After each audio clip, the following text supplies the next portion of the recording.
आचार्य मम्मट वस्तुतः ध्वनिवादी आचार्य हैं और इसलिए ध्वनि प्रतिष्ठापक परमाचार्य तक इनको कहा गया है।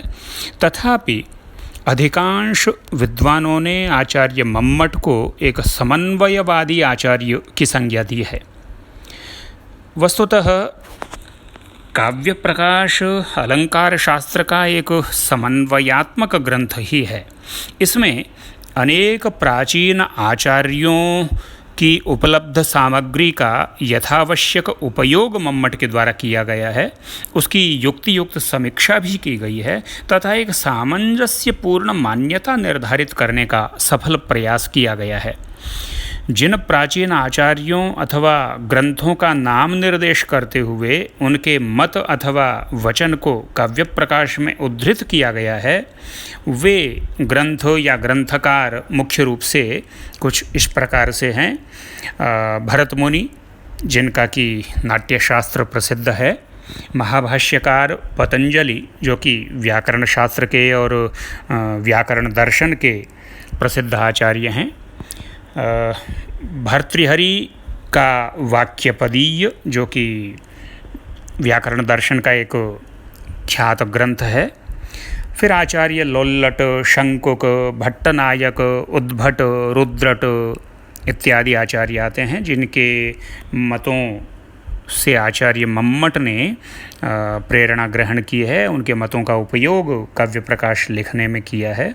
और आचार्य आनंदवर्धन, जिन्हें ध्वनिकार भी कहा जाता है, जिनका ध्वन्यालोक नाम का ग्रंथ प्रसिद्ध है, उस ध्वन्यालोक की आधार भित्ति पर ही मम्मटाचार्य ने अपना काव्य प्रकाश का भवन स्थापित किया है। ऐसा यदि कहते हैं तो इसमें भी अतिशयोक्ति नहीं होगी। और ध्वनिकार के पश्चात अभिनवगुप्त, जिनकी ध्वन्यालोक के ऊपर प्रसिद्ध एक टीका है, अभिनव भारती के लेखक अभिनवगुप्त, ये भी आचार्य मम्मट से पूर्ववर्ती हैं और इनसे भी आचार्य मम्मट ने ग्रहण किया है। भामह तथा वामन को भी उद्धृत करते हुए,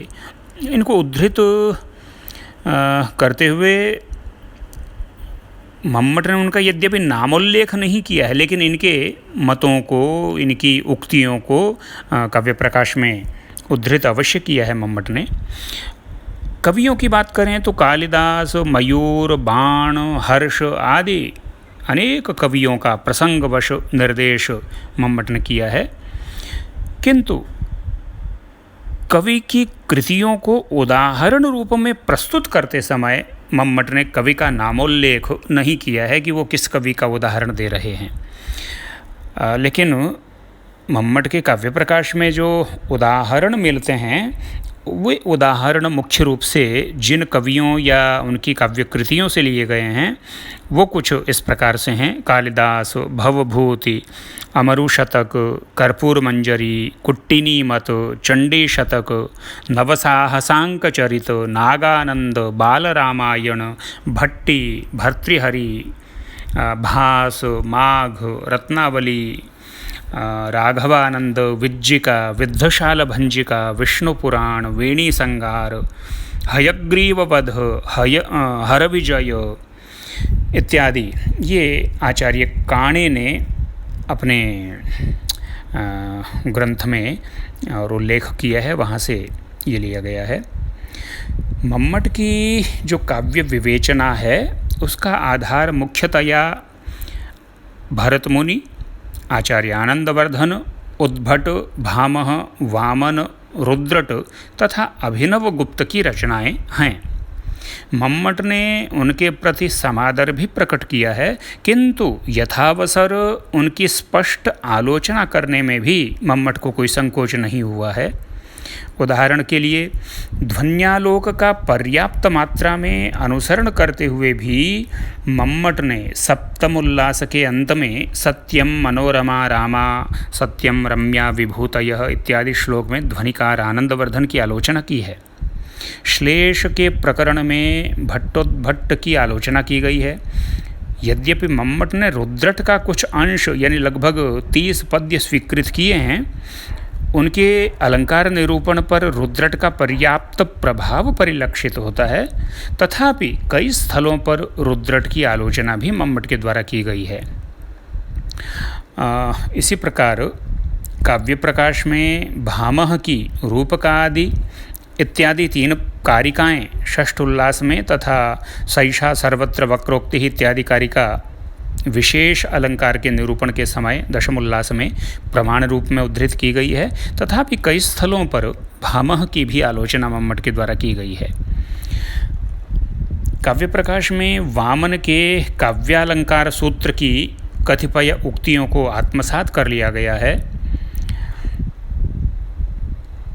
और काव्यालंकार सूत्र की भाषा तथा भावों की छाया मम्मट के काव्य प्रकाश में अनेकत्र दिखाई देती है, तथापि कई स्थलों पर वामन की कठोर आलोचना भी की गई है।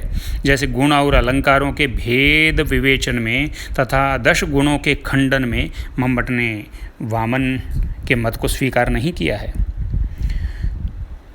व्यंजना का अनुमान में ही अंतर्भाव हो जाता है। महिम भट्ट की इस स्थापना का खंडन मम्मट ने पंचमोल्लास में किया है। इसके अतिरिक्त भी कुछ टीकाकारों तथा आलोचकों की यह धारणा है कि मम्मट ने और भी कई आचार्यों का उल्लेख किया है, मम्मट ने उनके मतों का अध्ययन किया है, उनके ग्रंथों का अध्ययन किया है, उनसे वो मम्मट प्रभावित हुए हैं और उनसे कुछ ग्रहण करके अपने ग्रंथ के कलेवर को बढ़ाया है, ग्रंथ की श्रीवृद्धि की है, किंतु अवसर के अनुसार उनके मतों का कहीं कहीं खंडन भी किया है। आचार्य मम्मट के ग्रंथ के विषय में कहा जाता है कि काव्य प्रकाश एक सूत्रात्मक ग्रंथ है लेखन शैली की दृष्टि से, और ये अत्यंत गंभीर और सारगर्भित तथा पांडित्यपूर्ण ग्रंथ है। अतः इसके उद्भव काल से ही इसे समझाने का प्रयास किया जाता रहा है। विद्वानों के बीच काव्य प्रकाश का आचार्यों के बीच अत्यधिक आदर रहा है, लेकिन इतनी लंबी परंपरा काव्य प्रकाश के पठन पाठन की चली आ रही है, उसके बावजूद यह ग्रंथ अत्यंत दुर्गम है, आज तक दुर्गम बना हुआ है। इस विषय में काव्य प्रकाश के एक प्राचीन टीकाकार महेश्वर भट्टाचार्य का कथन ध्यान में आता है। उन्होंने लिखा है कि काव्य प्रकाशस्य कृता गृहे गृहे टीका तथाप्येष तथैव दुर्गमः, यानी काव्य प्रकाश की टीका हर घर में मिल जाएगी, हर घर में एक नई टीका काव्य प्रकाश की लिखी जाती है, उसके बावजूद यह ग्रंथ उतना ही दुर्गम बना हुआ है। काव्य प्रकाश की अनेक टीकाओं का यत्र तत्र उल्लेख मिलता है। इनमें से कुछ उपलब्ध हैं, कुछ प्रकाशित भी हैं, कुछ अनुपलब्ध हैं, कुछ अप्रकाशित हैं। कुछ प्रमुख टीकाओं का उल्लेख मात्र करना हो तो काव्य प्रकाश संकेत, यह एक गुजराती विद्वान माणक्य चंद्र के द्वारा लिखी गई टीका है। बाल चित्तानुरंजिनी सरस्वती तीर्थ की टीका है। काव्य दीपिका नाम की एक टीका भी जयंत नाम के गुजराती विद्वान के द्वारा लिखी गई है। काव्य प्रकाश संकेत या काव्य प्रकाश आदर्श नाम से भी एक टीका है सोमेश्वर की। काव्य प्रकाश दर्पण के लेखक तो विश्वनाथ कविराज हैं ही, जिन्होंने साहित्य दर्पण लिखा है, और जो काव्य प्रकाशकार मम्मट के बड़े आलोचक हैं। आपने साहित्य दर्पण में आलोचना पढ़ी होगी कि किस तरह से मम्मट के काव्य लक्षण का खंडन, उसकी छीछालेदर आचार्य विश्वनाथ ने की हैं। तो उन्हीं आचार्य विश्वनाथ ने काव्य प्रकाश पर प्रकाश दर्पण नाम की एक टीका भी लिखी है। ऐसी विस्तारिका नाम की एक टीका है। सारबोधिनी वत्सलांछन भट्टाचार्य की लिखी हुई एक टीका है काव्य प्रकाश पर। उसी प्रकार से काव्य प्रदीप टीका एक महत्वपूर्ण टीका है, और गोविंद ठक्कुर इसके लेखक हैं काव्य प्रदीप के। इसी प्रकार काव्य प्रकाश टीका नाम से भी काव्य प्रकाश की एक टीका है। नरसिंह मनीषा एक प्रसिद्ध टीका है जिसके टीकाकार हैं नरसिंह ठक्कुर। और इस तरह से सुधा सागर इस टीका का उल्लेख मैंने किया ही था। इसके रचयिता भीमसेन दीक्षित हैं। उपर्युक्त टीकाओं के अतिरिक्त भी काव्य प्रकाश की कुछ टीकाएं यत्र तत्र उल्लेख उनका मिलता है। आधुनिक काल में उपलब्ध 19 टीकाओं का सार संग्रह करके और एक आचार्य झलकीकर वामनाचार्य ने बालबोधिनी नामक टीका काव्य प्रकाश की लिखी है और यह अत्यंत प्रसिद्ध टीका है। अध्ययन अध्यापन में झलकीकर वामनाचार्य की बालबोधिनी का उपयोग लंबे समय से होता रहा।